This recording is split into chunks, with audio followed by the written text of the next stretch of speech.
And I'm going to share my screen.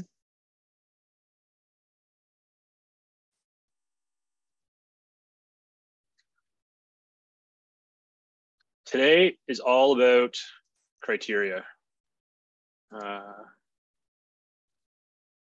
And I have a lot of slides to get through. Kate just commented that there's 30 slides for me. And I was like, I know, because I wrote them. And that's not even including the other slides. So first off, selection criteria 101. Where is the criteria found? Well, it's found on our Nordiq Canada website at nordiccanada.ca in the document center. There's a lot of documents on there. If you've never been on a document center before, I highly encourage you to go visit it and read some documents and become better educated on areas of our sport. Number two, read the criteria. I hope that everyone here on this call is here because you're really excited about selection criteria this winter. So you've already taken that first step of reading it and get to know it. It's really important to not assume that somebody else has read the criteria and is going to advocate on your behalf. That is a bad assumption. You, as the athlete, are responsible for your pathway. And if you want to make sure your coach is also engaged in that process, be sure to reach out to them and talk to them through it and make sure that it aligns with your goals and your objectives and your training for this year. We are doing another town hall, the same one as this one tomorrow, for coaches and officials, club members, etc. But yeah, read the criteria, ask questions, including today. If there's a slide in particular that you want more information on, use the raise the hand button. It's easier for me to see that than questions in the chat. And then I can open it up for that question. Criteria philosophy. This it's important that you would know exactly why, like what it is that we're aiming for when we write selection criteria. And if you think about the mission of Nordiq Canada, which is all Canadians on skis, more Canadians on podiums, that kind of gives you a bit of a sense as to how our criteria is built. Number one, first and foremost, always is to maximize Canada's performance and podium potential at major championships. Our goal, especially at the high performance level, is excellence, and we want to see Canadians achieving podium performances. Two, our funding model. Sport Canada is one of our biggest financial stakeholders. On the high performance side, what are they looking for? They're looking for podium performances at World Ski Championships and Olympic Games. It's not about World Cups. It's really identified and targeted at that World Ski Championships and Olympic Games level. And it's to support Canadians in their pursuit of excellence. So the selection criteria, just a brief overview as the process. In June, we started with an internal review by Nordiq Canada, HP, and development staff. We also included external reviews with our high performance committee, which we'll highlight in a later slide, as well as our DTE coaches for national team, senior, and next gen athletes. We ran multiple drafts of the criteria that were all created with different levels of feedback, again, through those same avenues, athlete rep feedback, but we also, we're always doing this too with feedback from the collective that we hear throughout the course of the year. In September, we had the final draft created and it was approved by the high performance committee. It then gets sent to translation and then it gets posted to our website. There is the potential for future amendments to the criteria due to a number of circumstances. And if any such amendment is made to a particular set of criteria, those changes will be communicated via the website, the weekly division newsletter, coaches WhatsApp, any way that we do generally communicate with our membership. The high performance committee. So what is the high performance committee? It's a group that provides technical expertise and guidance to the HPD on athlete selection and system strategies and development. It's a group that is generally unbiased, represents sort of a cross section of our membership, has different skills, whether it's at podium pathway. Ideally, we have someone who is a bit familiar with legal matters, former athletes, coaches. So myself and Kate co-chair the high performance committee. Myself on the Olympic side, Kate on the para side. Julie Beaulieu also sits in with the high performance committee and provides and uses it for the development stream as well.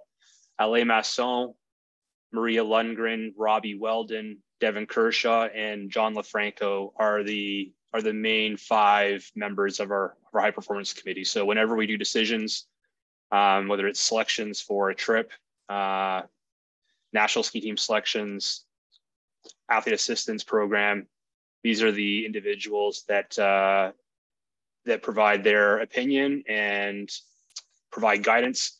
And then ultimately the final decision is made by the high performance director for Olympic or para.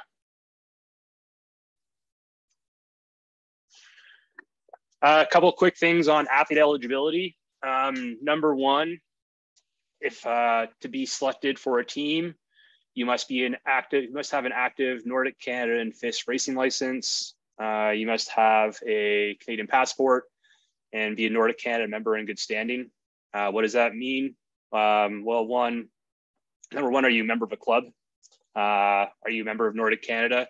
And number 2, this is more of a World Cup criteria, but you must have minimum number of FIS points. If that's of concern to you, there's a direct link, I believe, in the criteria for how you can find that. And also especially for trips, 2.4 is optimal health.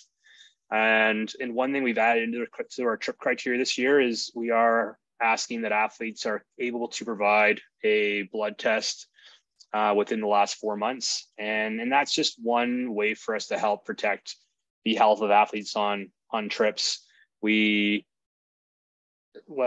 athletes that are making trips from outside or at the national ski team, we don't have a lot of data and a lot of benchmarks for those athletes. And we want to make sure that if we're taking an athlete on a competition trip, that athlete is able to perform optimally and also come home and continue to be able to train because they are in sound health. Curtailment of health is a really important one. It applies to both national ski team criteria as well as trip criteria. If you are unaware of what curtailment of health is, again, I highly encourage you to go into the various criteria documents to read it. It's a really important process. This is from our trip criteria, and it states that an athlete starting in an event is deemed healthy and fit to compete. As such, their results stand for any and all selection criteria. If an athlete does not start an event, a written exemption can be submitted requesting and explaining the rationale for not competing. This rationale must be submitted to the HPD within an hour prior to or after the race. It also speaks to what the requirements are in terms of being evaluated by a doctor and having proper documentation. When it comes to national ski team or karting, it speaks to the timeline in which you have to inform the HPD of your injury, the steps to follow to update that the HPD in terms of your health, and really, again, it's designed to protect athletes so that we're not finding ourselves in situations where athletes are racing sick or injured because they're worried about making a trip or making a team. So again, curtailment of health, very important. Please familiarize yourself with that. So any general criteria questions, again, like if something comes up, we can address it more specifically to a particular area.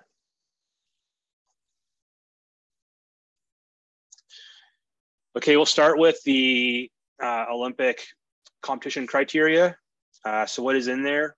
The World Cup criteria is there. World Ski Championships, World Juniors and U23 Ski Championships, as well as FISU, which Julie will speak to in her portion. 3.7 in the trip criteria speaks to discretionary selections. As you'll see in a lot of the different trip criteria, there is a ranking point that refers to discretionary selections as well as health curtailment. So for this, the HPD in consultation with the high performance committee and the HP staff team, which includes our IST national ski team coaches, has the right to subjectively select an athlete to any trip based on GMP data, so that's gold medal profile data, an athlete's IPP, so your individual performance plan, and performances supported by the selection, enhancing the athlete's development pathway and the overall performance of the team. So there's kind of 2 points here, right? One is by nominating an athlete discretionally for a trip, we feel it's because it's going to have a very strong positive implication on that athlete's development pathway. And then also, if we're looking at the overall performance of the team, so that could be in order to make sure we have an athlete to field a relay team. If we need additional sprint athletes, that sort of thing. So it just provides us with a tool to be a bit more athlete centered in terms of selection opportunities. So performances will be evaluated, but not limited to Canadian Tire performance benchmarks, which is Appendix C in the criteria. We will take a look at that as part of the NST criteria briefly. FIS points, time behind winner, depth of field, the types of events that we will include in terms of looking at discretionary selections is pretty much anything and everything that we do in the year, whether it's World Cup, FIS sanctioned races, NCAA, and again, our goal is to be able to identify where athletes are racing well and can meet the performance goals for a trip. And we haven't used discretionary selection so much in the past. We've been very stuck on objective criteria, but we don't think it's in the best interest for our athletes and for their development. So we are going to be a bit more open to this process this year. We'll still default more often than not to the objective criteria, but I think, and I'd like to say too, that with the HPC, and I think we have a very unbiased group that will not favor any particular athlete over another. We'll look at things very clearly through that lens. We'll quickly run through some of the World Cup trip criteria again. What you'll see for a lot of our World Cup selections, it's tied a lot to top 20 performances for individual results and top 8 performances for team events. Team events it's a new component to our criteria, both for trip selection as well as NST selection. Why? Relays present 2 of the events at World Ski Championships and Olympics. We think it has a really positive element for creating a positive team culture. I think if you look at the American team, a lot of their team culture comes from relays and how they've leveraged that in the past. So we want to make sure we're able to reward athletes not only for individual results, but also for team events. And then the COC leaders for World Cup periods will always have priority selection.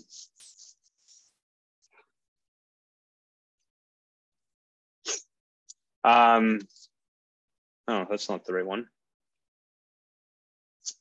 Okay, World Cup period 2, which is not here, which is unfortunate. Let me just make sure I speak to it accurately. Well, it'll be based off of top 20. It'll be similar. It'll be COC leaders will be selected for World Cup period 2 Tour de Ski. and again, we'll speak to the COC criteria later on. Top 20 performance in the World Cup period 1, top 8 and top half for team event World Cup period 1, and then HPD discretion will be the selection process for P2. As you'll send for World Cup period 1, yeah, Mark, you have a question? Yeah, I was just curious why the COC leader takes priority over top 20 and the top 8 results, or the rationale behind that decision, I guess. Yeah, it's because the COC leader gets their own spot for World Cups. So nobody can use that person's spot. It's the Continental Cup leader. They have the same for the Scandinavian Cups, US Super Tour, OPA, Eastern European Cups, Baltic Cups. And so for after each period, the leader for that tour gets automatic World Cup starts for the following tour. So even if we did not nominate a COC leader, nobody else could use that spot. So we would be giving away free quota spots in World Cup. Plus the FIS financially supports the COC leaders at the same rate that they do for FIS Red Group status. So again, it's financially, it's in our best interest to leverage the COC leader as best as we can. Okay, thanks. World Cup period 3. This one here is a very strict criteria. It's only for athletes that are meeting the standard of FIS Red Group after the completion of period 2. The reason for that is we're really prioritizing World Ski Championships as part of our 2026 quad plan. It allows us to have a really focused training block exiting World Cup period 2, allows us to have a robust group of athletes at the World Ski Championship trials in Prince George. And we'll kind of follow this model through the quad into 2026.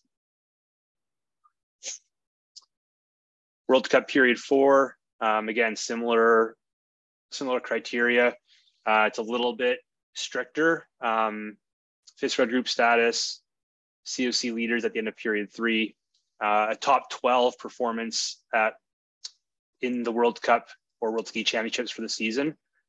A top 20 performance at the World Ski Championships themselves, 2 times top 20 throughout the World Cup season, including World Ski Championships, top 8 and top half team event at the World Ski Championships only, so that's not including World Cup, and then HPD discretion.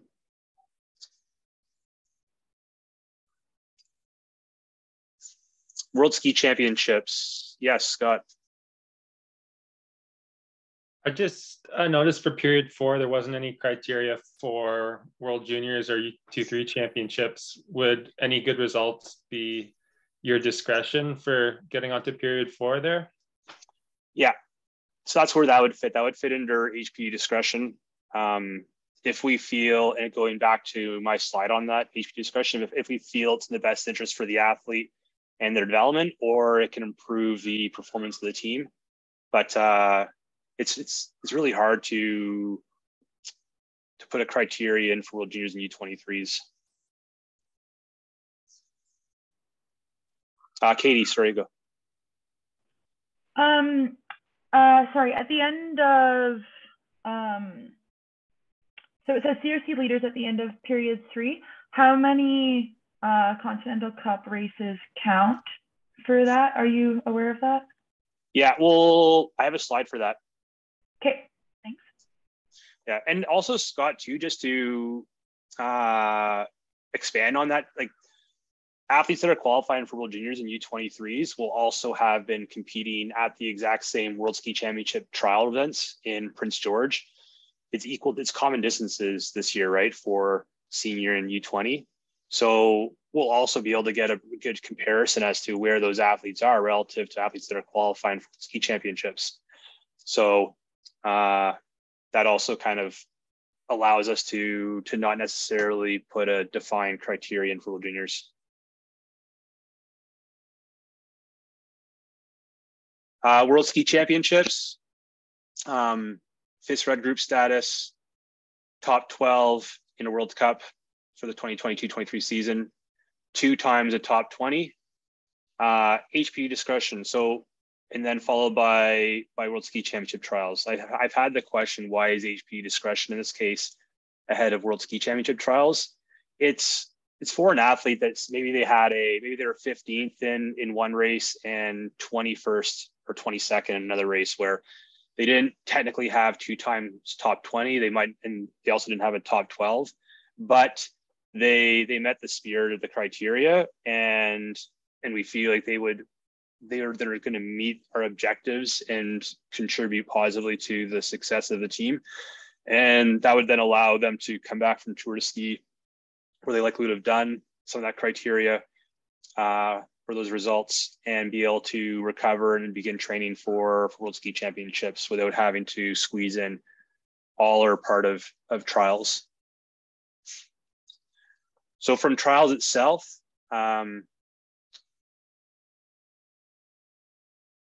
it'll go as a ranking list using first place male and female final result in the classic sprint race, first place male and female in the distance race, 10 kilometer, first place male and female in the mass start classic race 20. And then any additional quota spots will be allocated to second place ranked athletes from the same order of priority selection races. This process is repeated using third. It's similar to what we've done the last couple of years for World Juniors, Olympics. Athletes that have already met selection criteria 5.1A to 5.1D. So when I copy and paste it, it's like red group status is A, B, C, D. Those athletes will not be counted in the race results. So say if athlete A has already met criteria, then that athlete A wins the first race wins the classic race at the classic sprint race at trials, that athlete does not count in the selection order. So it would actually go to the second place finisher would be considered the first ranked athlete in that race. And that is not how it's been done in the past. And that's a bit of a change to this year's criteria. But outside of that, this is not a roll down. So if an athlete is already qualified in another race at trials, that athlete does not get taken out of the ranking list. So you don't just go down to the next person in that case. I hope that makes sense.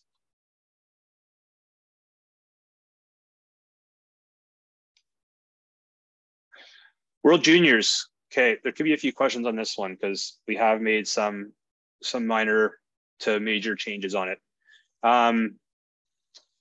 The trip begins on January 22nd.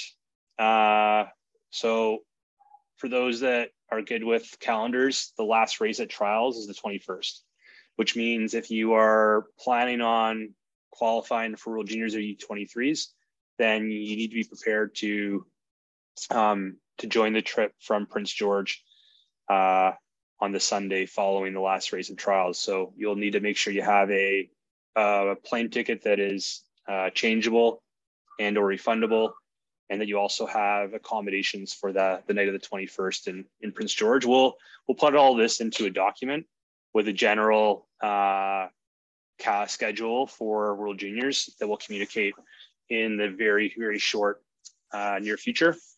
So that will come out. The actual specifics for training and the plan for World Juniors itself will come out at a later date, but we want to make sure that people are prepared for trials as best they can. Our team size is 24 athletes. The last number of years it's been 20, but because we have a home championships, we want to be able to support some additional athletes. We'll take a minimum of 4 athletes per gender per category. And as you'll see in a second, we're going to have 2 ranking lists, one for sprint, one for distance. So we'll have a maximum of 4 athletes per gender per category can be named from the sprint ranking list. Each athlete is guaranteed 1 start. The the FIS quota for the championships is 4 race starts per gender for each race per country. And you must be born between 2003 and 2007 to be eligible for World Juniors based on FIS rules. Okay, so selection trials. We will have 2 ranking lists, and they're distinct from one another, the sprint ranking list and a distance ranking list. They are not necessarily compared to one another. They are not followed in tandem. And we'll talk to that in a second. But I just want to make a point, and we do need to make an amendment to our criteria just so that this is better, more clear. But and maybe Julie can speak to this a little bit as well, since this will be a change to our competition rules. But for U20 athletes this year at trials, for the heats and the finals, the final finish rankings will come. U20 athletes will be ranked from their own category based on their final finish race result in the open sprint final rankings. So the expectation is we want U20 athletes this year to be able to race in the open heats and not be penalized for doing so. We think it's a really important step, just like they do in the US, to allow our athletes to develop their race skills, to reward speed, and to be better prepared for international racing. Doesn't mean you have to, but in this case here, if your goal is to be trying to qualify for World Juniors in the sprint, then you'll want to make sure that you're eligible for the open heats. So say if we have 5 U20 athletes qualifying top 30 in open, then in the subsequent U20 sprint finals that will happen after the open event, then the first place finisher in the U20 sprint final would be the 6th ranked U20 athlete for that category on the day. Julie, is there any clarification you think I need there? No, I think that's good. And I support obviously the rationale behind it. There are some changes to our rules this year. I would I'm not sure. Julie can maybe speak to where and how you'll be able to read up on that. But for U20 athletes, it'd be really important to make sure you are aware of the changes to our sprint rules for this year.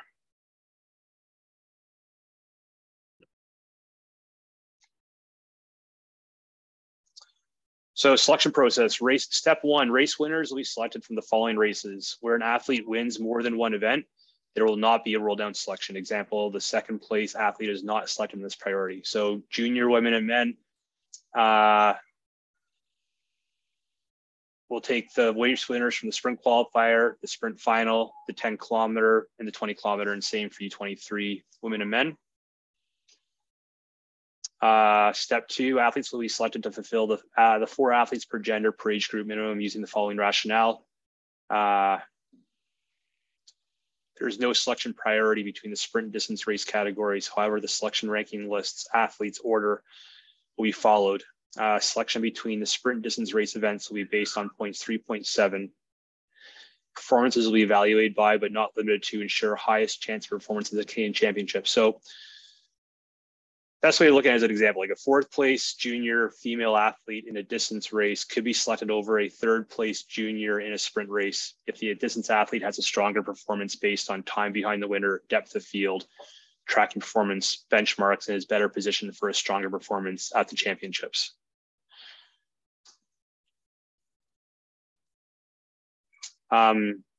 Step 3 will be HPD discretion and curtailment of health. And then after that, we will populate the remaining athletes to a team size of 24. Again, based on the criteria to ensure we have the strongest team. Now, confusion, questions?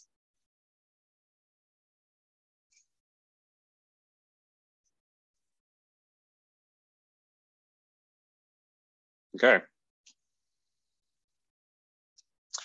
COC criteria. So this goes back to Katie's question. We have 3 COC events this year. Sovereign Lake, November 30th to December 4th. There'll be 4 races at that event: a sprint classic, mass start free 10K, sprint free, and classic 10K interval start. The second round for the COC is in period 3, and that's trials events in Prince George. And then lastly is in period 4 for Nationals Thunder Bay. For P1, overall male and female winners from 2021-22. So that is Catherine Stewart-Jones and Antoine Cyr. From our Sovereign Lake COC event, those athletes will be qualifying for the COC leader for World Cup period 2, and it'll be the total of your highest 3 scores out of 4 races, sprint and or distance. Also, make sure when you're looking at the criteria that you will be using the World Cup point scoring, and it is different this year. So in the past, it's been on a scale of 100, and it goes down to top 30. This year, it's still a scale of 100, but it goes to top 50, which means there's a lot less. The margin between first and second and third is significantly smaller than it has been in the past, which will have an effect on the overall aggregates. That table is in our selection criteria, so please make sure you are familiar with that. Period 3, we are not taking COC leaders to World Cup. Period 4 will be your total of your highest 5 scores from Sovereign and Prince George out of 7 races. And then for World Cup period 1, 2023-2024, it'll include all COC events for the year and your top 8 performances out of 10 events over the course of the season.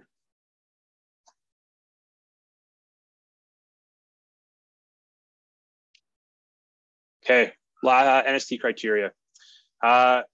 So previously at the senior next gen level, that was the names of our team, senior and next gen.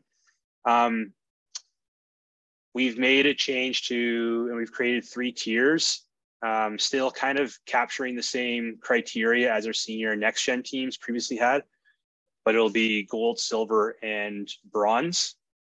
I'm not going to go through in detail all the different benchmarks to make those teams, but if you want to know how we created the benchmarks for those teams, I would encourage you to take a look at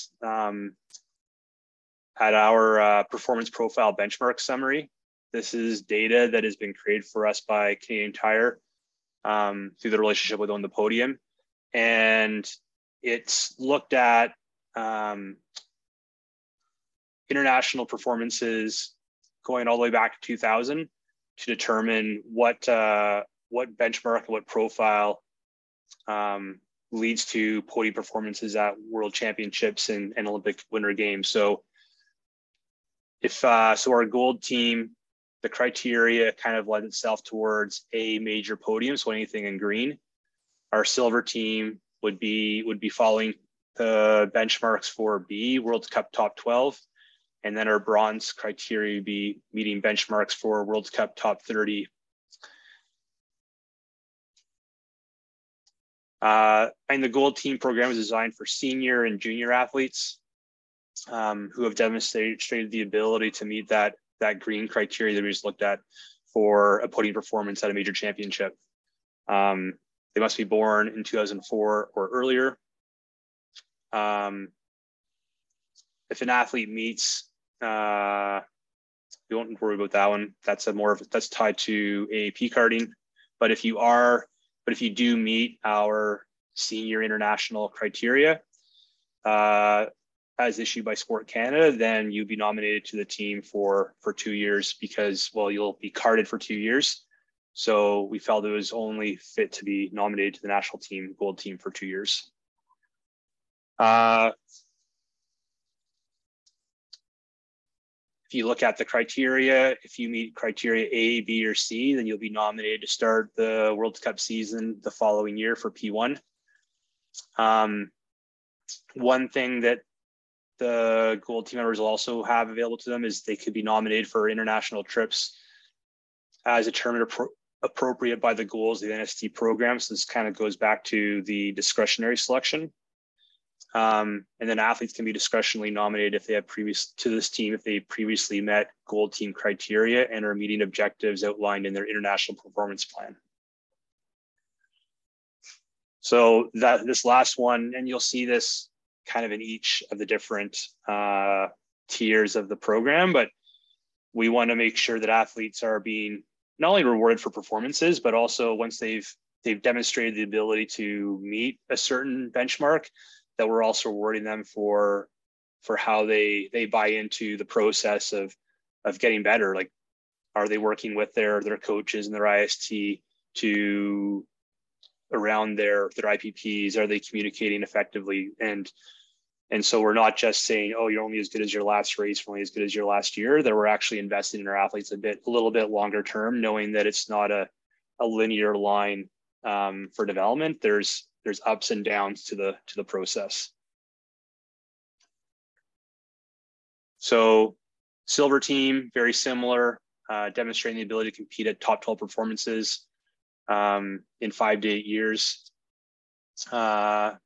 Same age eligibility, and they can be discretionally nominated if they have previously met silver team criteria, if they're continuing to meet their objectives as outlined in their IPP. And then bronze team, again, same concept.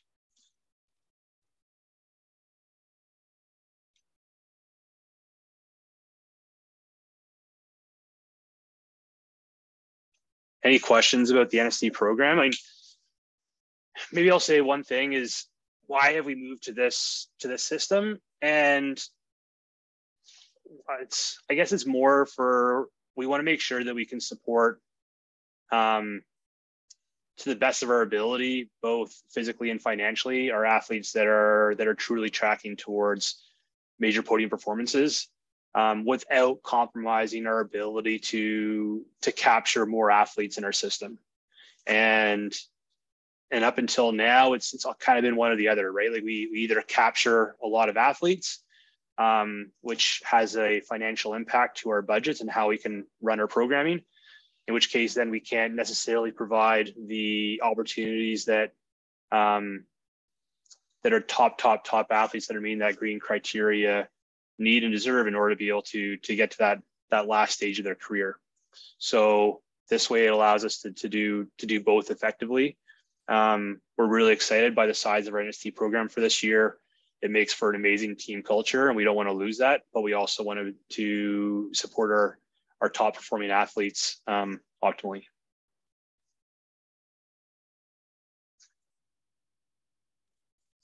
Okay, last on my list, karting. This is my only slide for this, but the ranking list for karting is based on the teams listed here: gold, silver, bronze, development. Athletes are ranked in order of their qualification, and any ties by an athlete goes by their single best result. Subsequent ties are broken by their next best result. And then if after all the development team athletes have been carded, if there are remaining cards, and they'll be allocated based off of the next athletes ranked in the development team ranking list.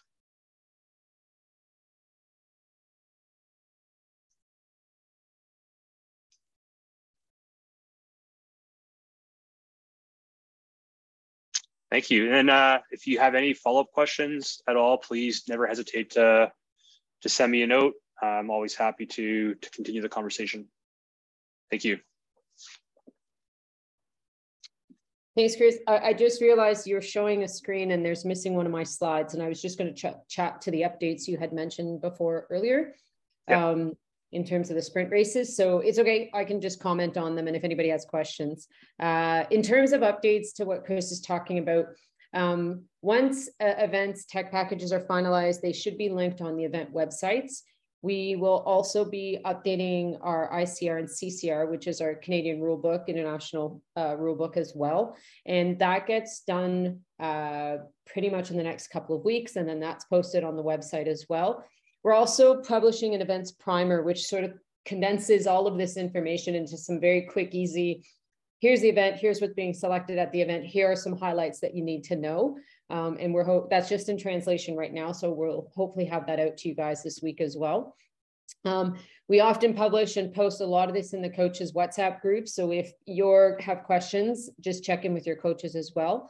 And then also at the coaches meetings the night before events, we bring up some highlights just to make sure everyone's on the same page. But like I said, we're gonna be amending a little bit of the criteria to make sure it's that, and it will also be noted in the events primer so that that stuff is very clear.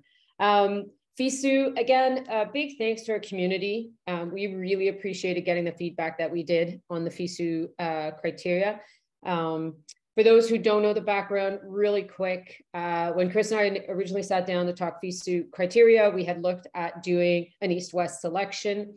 For those who don't know, the external deadlines didn't allow for that to happen. And we went back and actually said, can we even just get an extension? It was kind of pulling teeth a little bit, and we got the extension to be able to include sovereign. And so the intention was always to allow for an East-West selection, very similar to what we had done with the US Super Tour last year, but constraints of external deadlines wouldn't allow it. Thankfully, you guys bound together. If there's anyone out there who's a FISU athlete on this call right now, sent us some great feedback that I was able to present to U Sport and FISU, and they've extended the deadline to allow us to do the East and West selection. So sovereign weekend only, not all 4 races, just the 2 weekend races. And then the NACRA Canada Cup as well. Those 2 weekend races will be used for selection criteria.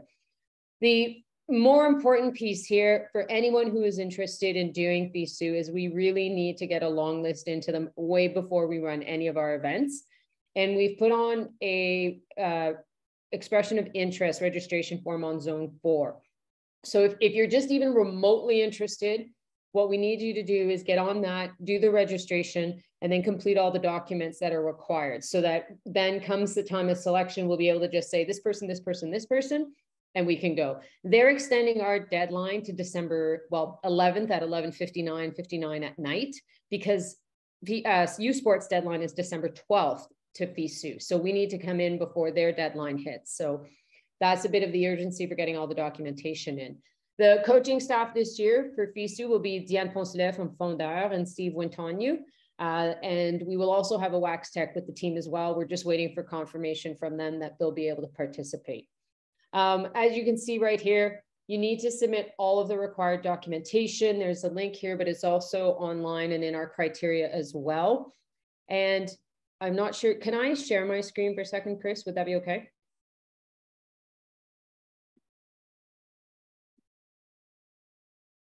For anyone who is interested in FISU, if you go online, sorry, I'm on the wrong thing here. There's the update slide. If you go online to U Sport and you look at the Team Canada accreditation under U Sport, it very clearly lays out, and we'll put a link on this as well. We'll update and put a link on this as well for on our website. You can see all the agreements that you, as an athlete who's interested in doing, are right there, and how and where they need to be sent. So anything outside of the FISU eligibility form has to come to me. The FISU academic eligibility form has to be sent directly to jlocas@usport.ca. But if you feel free to reach out to me, we can walk through this more in depth. But if you are interested in doing FISU, everything you need to know is on the U Sport page in winter 2023, Team Canada accreditation. And there's quite a bit, so I would highly recommend you're not waiting till the 14th of November to be doing this, but to be doing this tonight, because you're going to need to go to your registrars. You will need to get your vaccine, proof of vaccine, headshots that fit within these sort of criteria as well. So we'll link this and make sure this gets out. We'll put it in the coaches WhatsApp group as well for you guys, and to all the emails of the coaches I have for FISU. Chris, I'll let you pull up that slide again, please.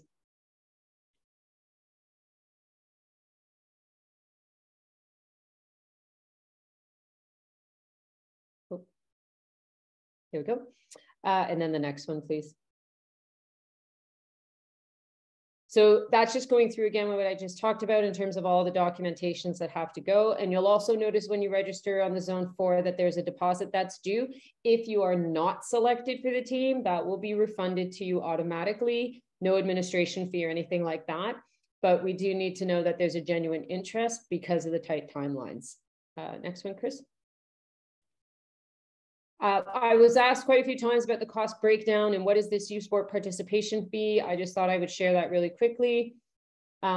There's 3 levels to the fee. One is travel, which is outside of what Nordiq Canada is collecting, and that will be up to the athlete to organize and pay on their own. There is the youth sport participation fee, and this is an imposed fee by youth sport on the team for each individual, and that is to help support officials, medical, mission staff. It's also uniform, the FISU entry fee, on-site logistics, Team Canada activities, all that sort of stuff. And then the second is based on 15 nights of accommodations. We're looking only at 12 nights of accommodation, so it won't be the full $1,950. Ours comes to about $3,700 for the full trip fee. So you can see Nordic Canada isn't collecting anything. We're not, this is literally the fees externally imposed on us by the organization for the hosting of the event. Next one, Chris. Again, if you have any FISU questions, feel free to email me or to actually text me, probably a faster and quicker way to do it. Otherwise, we'll get everything in the coach WhatsApp group, or it's already in the criteria, which is online. Development team, we're having a really successful year. This was our first year running this version of a development team, and a couple of changes moving forward. Next year's, we're going to streamline the team to 10 athletes, 5 female, 5 male. And so criteria is pretty similar to what we did last year. A little bit of a tweak in the first one, which is junior athletes achieving a top half of field at a World Junior final finish. Last year, we changed that from just being on the Junior World team. This is just a performance at the Junior World in the top half field. And then selection will continue to be based on the same as we did last year, which is a rotation between U18 and U20s. To Chris's earlier point, the sprint ranking list, and again, we'll clear this up and we'll make sure this is well communicated. The sprint final finish ranking list will be first from the open category and then from the U20 sprint finals for selection. Awards, medals, and all that is different and will follow the traditional Canadian Nationals format. However, for selection ranking, it will follow the same procedure we will be using for junior and U23 Worlds. Next one. There we go. I was ahead of myself. There it is. And prospect camps. This year, we decided that we would actually publish a prospect camp criteria, which is very similar to what we did last year. So top 5 ranked Eastern athletes, top 5 ranked Western athletes from each year birth aggregate rankings at the Nationals will be selected. And any athlete who's met NST criteria will not be included in that ranking list. And then we'll do what we did this year. If someone declined, we'll roll down to the next person to do that. And where applicable, we'll have some HPD discretion. So, and I think that was it for development selection criteria. Thanks, everyone. All right, thanks. Saving the best for last. Para-Nordic trip selection. I can see that Mark is on, who's our athlete rep, which is awesome. And for any who watch the recording, welcome. Para-Nordic trip, well, I would just echo a lot of Chris's initial overview of criteria. A lot of the same principles and philosophies go to the Para-Nordic in terms of performances and international pathway. I also would just emphasize just the responsibility to read and understand, ask good questions of the criteria now that they've been posted. And as we head into the season, just make sure there's good clarity so the pathway is really clear. From a para perspective, we have 3 events that the team is going to this year. The first one will be the World Cup in Vuokatti, Finland in December. Qualification for that one will take place here in Canmore, November 22nd and 23rd. There'll be 2 races and they will be Para-Nordic 5th sanctioned. You need to achieve the equivalent of 100 FIS PN points from those 2 races. So there'll be a 5K and a 10K, 1 skate and 1 classic. We said the equivalent of, because it is not a full World Cup, the points get there's a race penalty. So we recognizing that, we've said the equivalent of 180 FIS points. And for us, that point level for sure, we have seen in the past to be a competitive level for entry point to the World Cup. So we've set that as a standard. Of course, you need to be eligible to race at a Para-Nordic World Cup, be internationally classified or eligible for international classification, Nordiq Canada licensing, as well as FIS Para-Nordic licensing. And there is 2 distinct differences in the FIS licensing. For those that aren't aware, the governance of Para-Nordic racing is now falling under FIS. And so this is the first year of that for us. So there'll be some slight differences, but some similarities for us in this first year as we transition.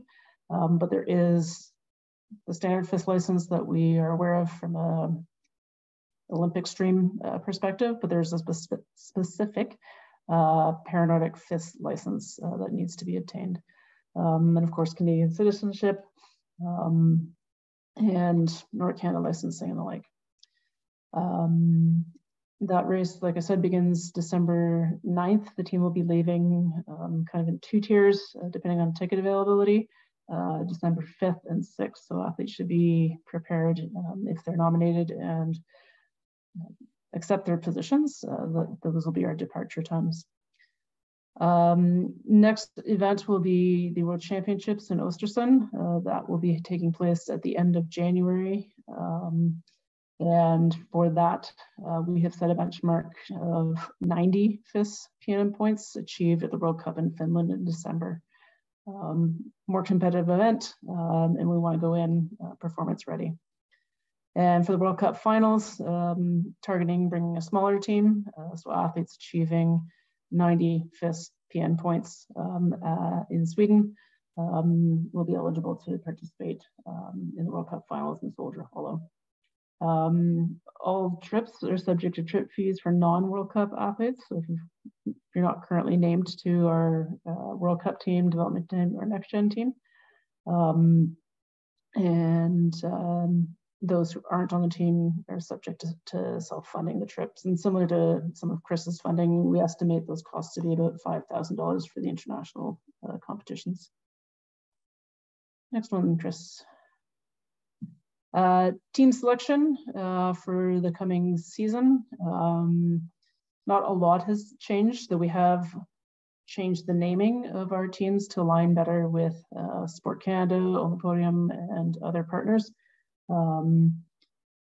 We have had previously World Cup team, development team, next gen, and so we've just switched. So our developing, knocking on the door, almost at the podium level, will be the next gen team, estimated about 4 years from a podium, whereas the development team will be about 8 years out.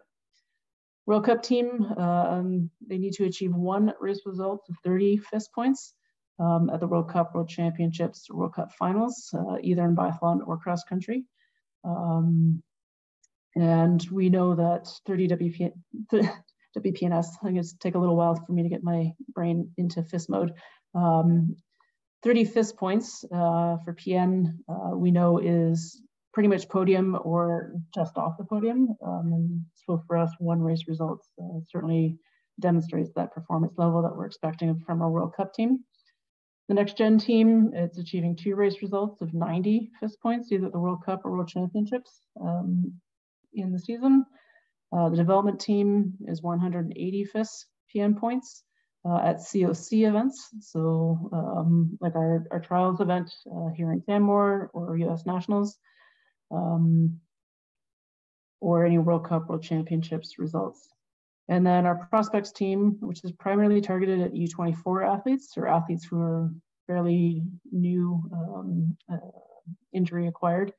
Benchmark performances at the equivalent of 200 FIS PN points at our trials, Canada Games, our nationals, or US Para-Nordic nationals. Those are the events that we'll we'll look at for those. And then finally, Chris, last slide. Our AVP carding remains similar to our team selections, very stable. Our SR cards, or SR1 cards, are based on international performances. So World Cup and Next Gen team nominated athletes are eligible for this criteria, and it is the World Championship results in Sweden that are targeted for those results, and a top 8 and top half individual results of the World Championship will be eligible for nomination. SR and C1 cards, or senior carding, the World Cup and Next Gen team nominated athletes only. Athletes achieving 30 FISPN points or less at the World Championships, top 8, top half individual final finishes at a World Cup, top 9 and top 16, and top half results in the final finish results. Recognizing that we do have some categories with smaller numbers, hence the top half result being the secondary requirement. Decarding is eligible for Next Gen development team nominated athletes achieving 150 FISPN points or less. World Cup results will be ranked first, and then COC World Cup and World Champion results ranked second. And that is it for para. Mark, I don't know if you have any questions.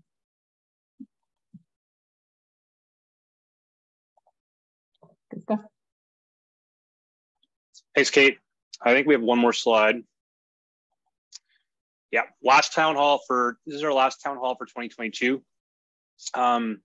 We would love to do more town halls. It's not because we don't want to do them, but given that we're moving into racing season, generally speaking, Sunday evenings and time in general becomes a lot harder, especially if we're trying to draw people in from across the country. So how are we going to communicate further updates? Well, Nordiq Canada website, our weekly division newsletter. If you don't currently get a weekly division newsletter, I encourage you to check your junk folder. It's probably in there.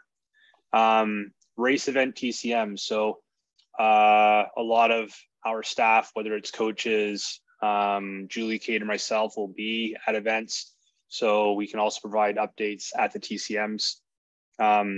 Most coaches in the country are on our WhatsApp group, and we provide a lot of updates that way. And hopefully those coaches are then passing on that information to you as well. But we know there's still lots of information to come out over the course of the year, and we will do our best to get it to you. If ever there's a question, obviously just reach out to Scott and Katie, and they can help steer you in the right direction. And we're always happy to take calls and emails, etc. So before we wrap this up, we'll open the floor one last time for any questions or comments.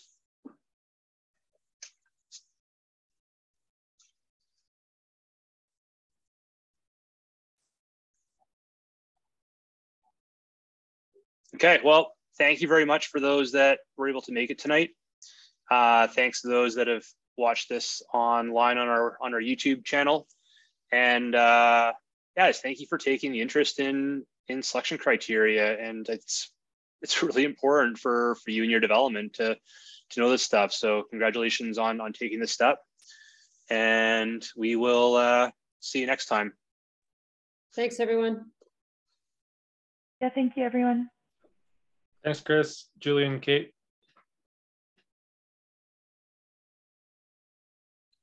Stop.